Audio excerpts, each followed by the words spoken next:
She texted during my surgery, "If you die, how fast can I get the life insurance?" I didn't reply. When I recovered, I changed the beneficiary to the nurse who'd been holding my hand. We're dating now. My ex found out when she called the insurance company. They flagged her for suspicious interest in my death.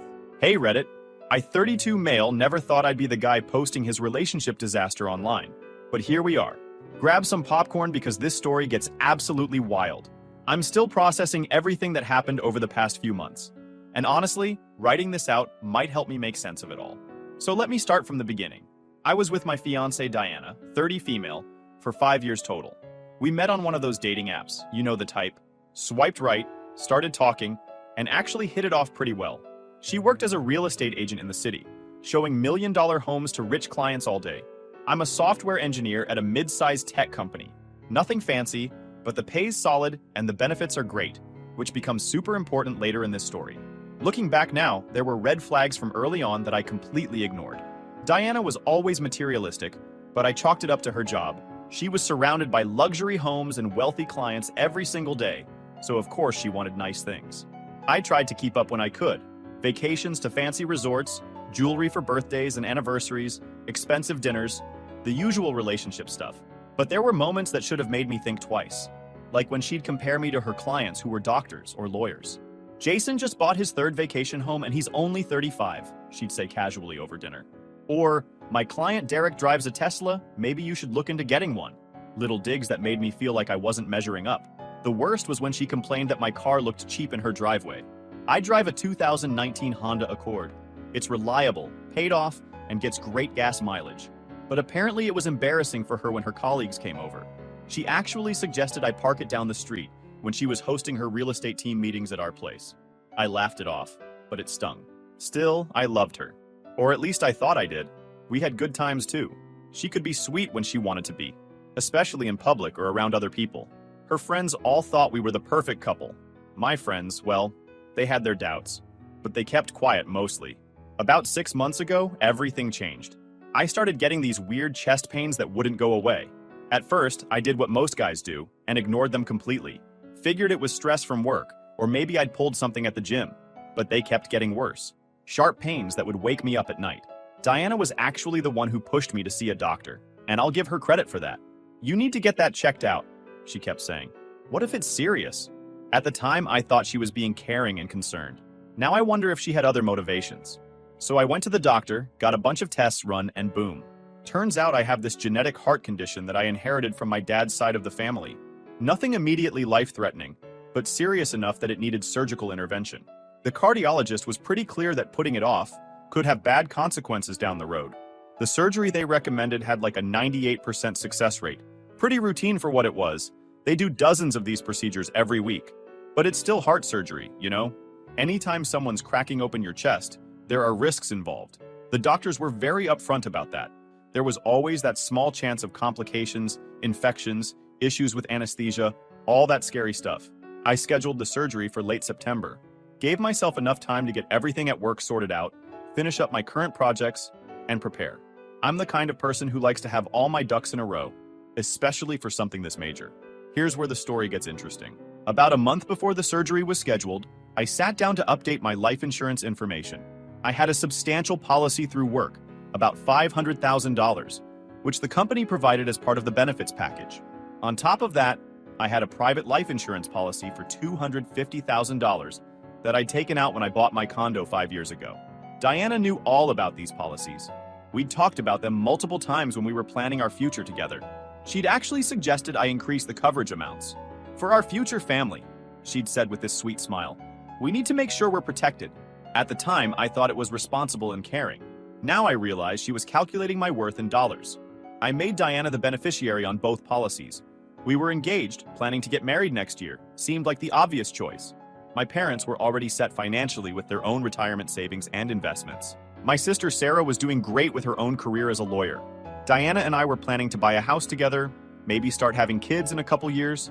It made perfect sense to have her as my beneficiary. Or so I thought. God, I was so naive. The surgery was scheduled for September 28th. It's December now. And let me tell you, that surgery changed my entire life. But not because of the medical aspect. The surgery itself went perfectly fine. It's what happened around it that turned my world upside down. The night before surgery, Diana was acting strange. She was glued to her phone, barely talking to me. I was nervous as hell about the next day, and I wanted to talk, to connect, maybe watch a movie together, or just sit and hold hands. But she was in her own world, texting constantly. When I asked who she was talking to, she said it was work stuff, a big listing that might fall through, some client drama, the usual real estate chaos. I believed her because what else was I going to think? I was too focused on my own anxiety about the surgery to read too much into it. That morning, we got to the hospital at 6 a.m. Surgery was scheduled for 8. Diana came with me, but she seemed completely distracted. She kept stepping out to take phone calls in the hallway, coming back looking stressed. I asked if everything was okay, and she just waved me off. Work stuff, don't worry about it. I had to focus on getting prepped anyway. The nurses were incredible, especially this one nurse I'll call Katie. She was assigned to handle my pre-surgery prep, and she was so calm and reassuring. We actually joked around quite a bit while she was checking my vitals and getting me ready. Katie told me she'd just gotten engaged herself, showed me pictures of her ring. It was beautiful.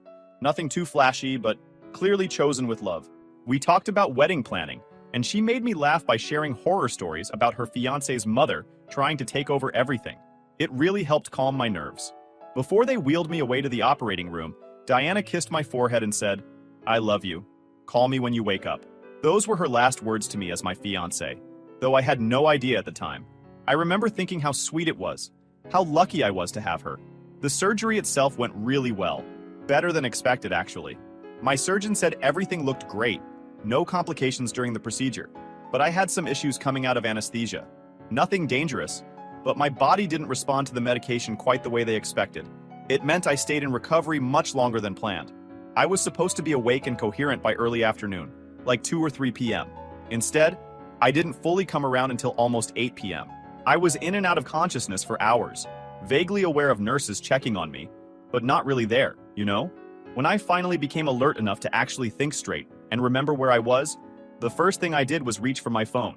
The nurses had it in a bag with my other belongings. I wanted to let Diana know I was okay, that I'd made it through. That's when I saw the messages. Dozens of them from Diana, and my stomach dropped as I started reading through them. The first few were normal enough. "Surgery should be starting now. Good luck, baby. Thinking of you. Can't wait to hear your voice." Standard supportive girlfriend stuff that you'd expect. But then, they started changing around 2 p.m. "How long does this surgery usually take? You should be done by now." There was an edge to it that seemed off. At 3 p.m. "Why won't the nurses tell me anything? This is ridiculous. I have a right to know what's happening." 3:30 p.m. "I'm getting worried. No one will give me any information. How am I supposed to plan anything if no one tells me what's going on? Plan anything?" That seemed like a weird thing to say, but I figured maybe she meant planning when to call my parents or something. Then at 4 p.m., "Seriously, Sam, this is taking way too long. The doctor said it would be a few hours. It's been way more than that. What if something went wrong?" At 4:30 p.m., "I need to know what's happening. This affects me too, you know." That message made me pause. Affects her too? I was the one who just had heart surgery, but I was still groggy, still trying to process everything. Then at 5:17 p.m., I got the message that made my blood run cold, that made me question everything I thought I knew about the woman I was going to marry. "If you die, how fast can I get the life insurance money? I have a closing next week, and I need to know if I should wait or find another way to get the down payment." I stared at my phone screen, reading those words over and over again. Surely I was misunderstanding.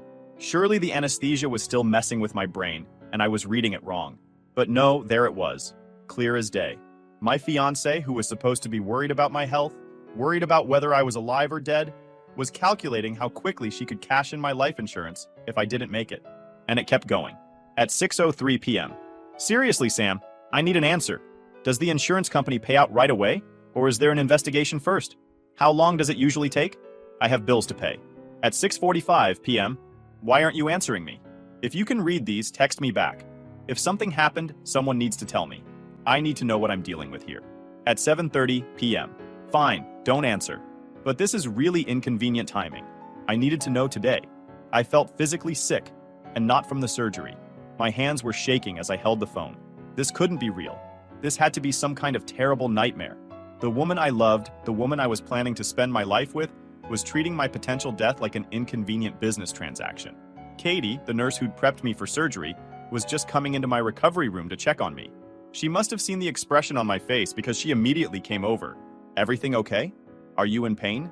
Do you need more medication? I couldn't speak. I just handed her my phone, my hand still trembling. She took it, looking confused, and I watched her face change as she read the messages. Her eyes went wide, then her expression shifted to complete horror. "Oh my God," she whispered, scrolling through the messages. "Oh my God, I'm so sorry. I can't believe, who would, question mark." She looked up at me, and I could see genuine compassion and shock in her eyes. "I'm so sorry." I still couldn't find words. My brain was trying to process what I'd just discovered while also recovering from major surgery. It was too much. Katie pulled up a chair and sat next to my bed. She didn't try to make excuses for Diana or tell me I was overreacting. She just sat with me, present and supportive. "Do you need me to call someone for you?" she asked gently. "A family member or friend?" I shook my head. I didn't want to tell anyone else yet. Didn't want to make it real by saying it out loud. Katie seemed to understand. She got me some water, adjusted my pillows, and just stayed with me.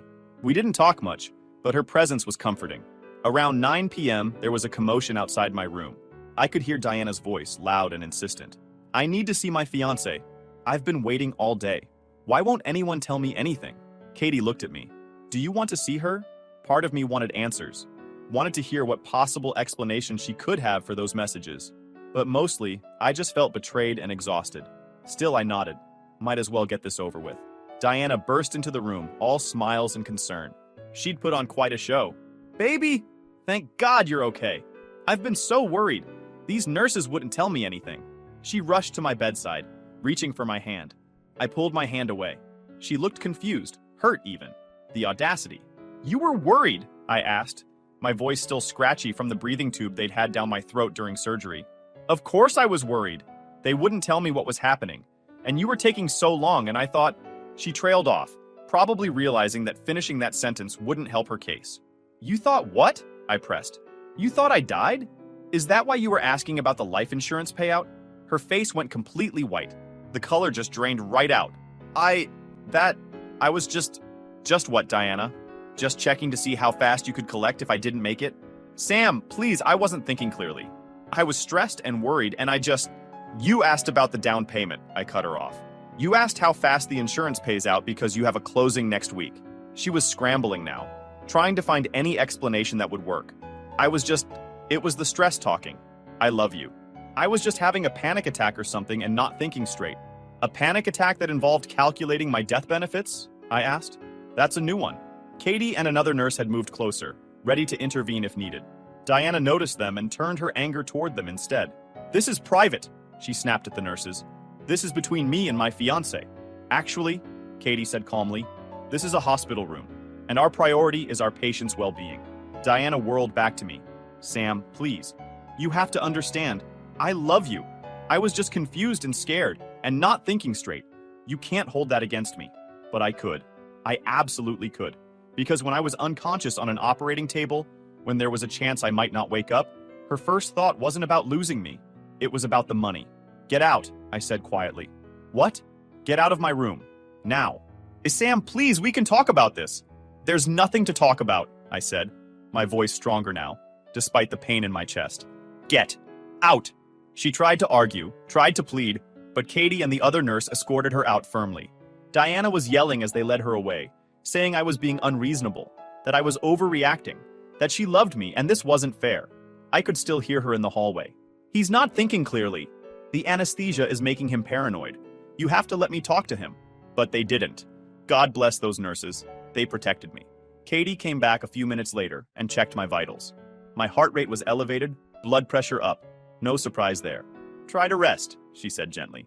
"You've been through a lot today, and your body needs to heal." She was right. I was exhausted, emotionally and physically. But sleep didn't come easy. I kept replaying those messages in my head. Kept trying to figure out when Diana had changed, or if she'd always been this way, and I'd just been too blind to see it. Katie stayed with me, even though her shift had ended at 8 p.m. She sat in the chair by my bed, doing paperwork and just being present. Every time I started to spiral, thinking about Diana's betrayal, she was there to ground me. We talked through the night when I felt up to it. She told me about her life, her family, her hopes for the future. She'd been with her fiancé for 3 years, was planning a spring wedding, showed me pictures of her dress selection, talked about the venue they'd chosen. It was nice, having normal conversation with someone who clearly cared about people, not just what they could get from them. Katie reminded me that not everyone was like Diana, that genuine people still existed. The next morning, my best friend Jake came to pick me up. I'd texted him everything the night before when I couldn't sleep. He was beyond furious. Wanted to drive straight to Diana's place and tell her exactly what he thought of her. But I had a better plan for me. First thing Monday morning, as soon as I was coherent enough to make business calls, I contacted both my insurance companies, the work policy and my private policy. I changed the beneficiaries on both. My work policy, I split evenly between my parents and my sister Sarah. My private policy, I made Sarah the primary beneficiary. The insurance agent I spoke to at the private company seemed confused. "Sir, are you sure about this? You just updated these beneficiaries last month." "I'm very sure," I said firmly. "My circumstances have changed." "All right, we'll process this right away. The changes will be effective immediately." Music to my ears. Next, I called a lawyer that Sarah had recommended, explained the whole situation, showed him screenshots of all the messages Diana had sent. His eyes got wider and wider as he read through them. "This is... wow," he said, shaking his head. "I've been practicing family law for 15 years, and I've never seen anything quite this blatant. This is financial abuse, potentially even conspiracy to commit fraud, depending on her intentions." He helped me draft a formal letter ending our engagement and making it crystal clear that Diana had no legal claim to any of my assets, insurance policies, or property. He also suggested I document everything, keep records of all communication, and consider filing a restraining order if she continued to harass me. Diana tried calling constantly. Every few hours, another call. I didn't answer any of them. She showed up at my apartment the next day. I watched through the peephole as she knocked and rang the doorbell for 20 minutes. I didn't open the door. She sent her mother over the day after that. Her mom seemed genuinely confused, said Diana told her we'd had a small argument and that I was being stubborn. I politely but firmly told her mother the truth, showed her the messages, watched her face fall as she realized what her daughter had done. "Oh my God," Diana's mom whispered. I had no idea. I'm so sorry, Sam. I don't know what to say." "There's nothing to say," I replied. "I just need everyone to respect my decision and leave me alone." She nodded, tears in her eyes, and left. I heard later that she'd confronted Diana about it, and there was a massive family blowout. Diana's parents were horrified, her siblings were disgusted, but that wasn't my problem anymore. 2 weeks after the surgery, I was recovering well, following all my doctor's orders, taking it easy, letting my body heal. I'd been texting with Katie occasionally. She'd given me her number in case I had questions about my post-surgery care, and we'd developed a friendly rapport. We started texting more regularly, just casual conversation at first. She told me she'd broken up with her fiancé. Turned out he'd been cheating on her with multiple women, including during her night shifts at the hospital. She found out when one of them messaged her directly with screenshots of their conversations. We bonded over our mutual relationship disasters. She understood what it was like to have someone you trust completely betray you. There was no judgment, no pity, just genuine understanding. I invited her to coffee. Just as friends, I made that clear. I wasn't ready for anything romantic, and I didn't want to put that pressure on either of us. We met at this little cafe near the hospital, talked for 3 hours straight. She was brilliant, funny, genuinely kind. She shared stories about her patients, about why she became a cardiac nurse after her father died of a heart attack when she was young. Coffee turned into dinner the next week. Then we went to a movie. By late November, we were officially dating. It felt completely different from my relationship with Diana. With Katie, everything felt real, honest, grounded. She cared about me as a person, not as a financial opportunity or status symbol. Meanwhile, Diana was spiraling. She somehow found out I'd changed the insurance beneficiaries. Not sure how, maybe she tried calling the companies herself. But in late November, she made a catastrophic mistake. She actually called my insurance company, pretending to be my fiancé, asked detailed questions about the policies, how much they were worth, whether there were any clauses that would prevent payout in certain circumstances. The company immediately flagged it as suspicious activity. They called me right away to verify the inquiry. I told them everything, the whole story, the messages during my surgery, how I'd ended the engagement, how she'd been harassing me since. The insurance company took it very seriously. They flagged her in their system for suspicious interest in policyholder's death. That's apparently a real thing they track. They also reported it to some kind of fraud investigation department. The agent explained that someone calling about life insurance benefits when they're not the beneficiary and the policyholder is very much alive raises major red flags. But the fallout didn't stop there. Turns out, Making suspicious inquiries about someone's life insurance when you work in real estate is a serious ethical violation. Someone reported it to her professional licensing board, and her real estate license came under investigation. Diana's business started falling apart. Clients dropped her. Her brokerage put her on suspension pending the investigation. She tried to claim it was all a misunderstanding, that I was lying about her, but the evidence was overwhelming. Last week, Diana's mom called me again. She sounded exhausted and heartbroken. "Sam, I need you to know something," she said. "Diana had been telling us a different story. She said you'd had a small misunderstanding, that you were being unreasonable. We believed her." She paused, and I could hear her crying softly. "We gave her money," she continued, $50,000 for a house down payment. She said you two were buying a house together, and we wanted to help, but now we know the truth." My stomach dropped. "Mrs. Patterson, I'm so sorry." "It's not your fault," she cut me off. "Diana conned us. We had no idea she was planning to use your..." She couldn't even finish the sentence. Apparently, Diana's plan had been to buy a house with my life insurance money if I died. When that didn't work out, she'd convinced her parents to give her the down payment for a house she could no longer afford on her own. Her parents wanted their money back. Diana couldn't pay them. Her income had dried up with the investigation, and her clients leaving. Last I heard from her brother, who'd reached out to apologize for his sister's behavior, Diana was living with her cousin and driving for Uber to make ends meet. Meanwhile, my life was actually getting better. Katie moved in with me in late November. We talked about it extensively first, made sure we were both ready, that it wasn't too fast. But it felt right. We work well together, complement each other perfectly. My family loves her. My mom actually cried when she met Katie. Said she could tell this one was different, special. Sarah, my sister, is already planning to ask Katie to be in her wedding next year. Jake, who's been suspicious of everyone I've dated since college, thinks Katie's perfect for me.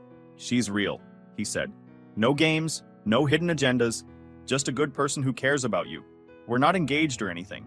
It's still relatively early in our relationship, and we're both being careful after what we've been through. But I can see a future with Katie, a real one, built on trust and genuine love. My health is excellent.